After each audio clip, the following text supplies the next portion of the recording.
নমস্কার। আজকে আমাদের সাথে রয়েছে আমাদের শ্রীকৃষ্ণ মুরারি সংঘের সেই প্রতিষ্ঠাকালীন থেকে যে পাশে রয়েছে আমাদের আদরের ছোট ভাই শ্রী অনিন্দ ভট্টাচার্য সৃজন। সৃজন, কেমন আছো? ভালো আছি, আপনি কেমন আছেন? আমিও অনেক ভালো আছি। আচ্ছা সৃজন, বলো তো, আমরা যে কর্ম করে থাকি সে কর্মের যে কর্মফল উৎপন্ন হয় সে কর্মফলে কি আমাদের অধিকার আছে? না, নেই।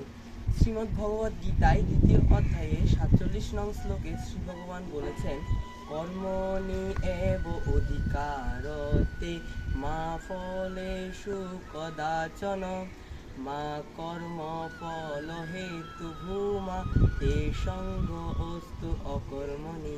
এই শ্লোকের অর্থ কি? এই শ্লোকের অর্থ হচ্ছে, কর্মে তোমার অধিকার আছে কিন্তু কর্মফলে তোমার অধিকার নেই।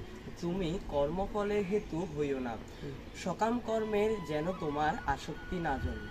তাহলে আমরা যে কর্ম করে থাকি সে কর্মে আমাদের অধিকার আছে, কর্মফলে কোনো অধিকার নেই। আর সকাম কর্মে যাতে আমাদের কি না হয়, আসক্তি না জন্মে, আর আমরা যাতে কোনোভাবে কোনো কর্মফলে হেতু না হয়।